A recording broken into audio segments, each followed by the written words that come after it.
ఆయన ఆయన ఇష్టం ఇంకా ఆయన భాష. ఇప్పుడు సత్యమూర్తి గారు మొన్న సుబ్బారెడ్డి ఏమంటారంటే ఆయన ఇంటికి వచ్చి విచారిస్తే సిట్టు వాళ్ళకి చెమటలు పట్టించేసేట ఏది సుబ్బారెడ్డి రివర్స్లో ఏది కల్తీన వ్యవహారం. ఇప్పుడేమో ఈయన ఏదో పాపం అధికారులు ఒత్తిడి భరించలేక నన్ను పిలిచారని ఈయన ఏదో మాట్లాడి వెళ్ళిపోతాడు. అంటే వీళ్ళు ఏం చెప్పాలనుకుంటున్నారు, ఏం పోర్ట్రే చేయాలనుకుంటున్నారు చేసినవన్నీ చేసేసి? అన్మ్యూట్ అన్మ్యూట్ అన్మ్యూట్ మీ ఆడియో నేరం చిన్నది, జరిగిన నేరం చిన్నది కాదండి, ఇది చాలా పెద్ద నేరము. ఈ నేరంతో సంబంధం ఉన్న వాళ్ళు ఆల్రెడీ విచారణకు వస్తున్నారు, వాంగ్మూలాలు ఇస్తూ ఉన్నారు.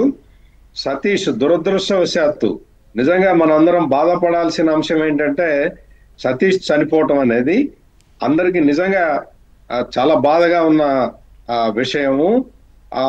సతీష్ చనిపోవటానికి ముందరే ఒకసారి విచారణ జరిగింది, ఆయన చెప్పాల్సిందంతా అక్కడ పోలీసుల దగ్గర ఉన్నది. ఇప్పుడు రెండోసారి పిలిచింది క్రాస్ వెరిఫికేషన్ కి మాత్రమే. అవును, అందుకని వీళ్ళ నేరం ఎవడైతే నేరం చేశాడో వాళ్ళందరిది వాళ్ళ చిట్టా మొత్తం పోలీసుల దగ్గర ఉన్నది. అందువల్ల నువ్వు ఎంతమందిని ఎలిమినేట్ చేసినా నీ నేరం పెరుగుతుందే తప్ప తరగదు. ఇక్కడ ఇంకొక పాయింట్ ఏంటి అంటే ఎవరెవరు ఆస్తులు రాయించుకున్నారు, మా పార్టీ నాయకులు ఎవరన్నా ఆస్తులు రాయించుకున్నారా, ఈ విషయాన్ని మీరు రుజువు చేయగలరా అని చెప్పి సజ్జల రామకృష్ణారెడ్డి కూడా అడుగుతూ ఉన్నాడు. పోలీసులు దర్యాప్తు చేస్తున్నదే ఆ పాయింట్ మీద అండి. పోలీసులు వాళ్ళు దర్యాప్తు చేస్తున్నదే ఈ ఆస్తులు ఎవరెవరి పేరు మీద రాయించుకున్నారు.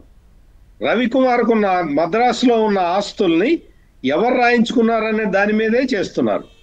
అందుకని దర్యాప్తు పూర్తి కావాలి. దర్యాప్తు పూర్తయ్యే లోపల తొందరపడి ఎవరు కామెంట్ చేయాల్సిన అవసరం కూడా లేదు. ఖచ్చితంగా ఇది ప్రూవ్ అయ్యే నేరం అండి. ఇందులో ఈ నేరంలో అంటే మామూలుగా ఏదో ఆషమాషి కాదు, న్యాయస్థానాలు ఇన్వాల్వ్ అయి ఉన్నది. కాబట్టి ఈ కేసులో న్యాయస్థానాలు కూడా ఈ కేసుని చాలా సీరియస్ గా తీసుకున్నాయి. కాబట్టి ఈ కేసు నుంచి ఎవ్వరు కూడా తప్పించుకోలేరు.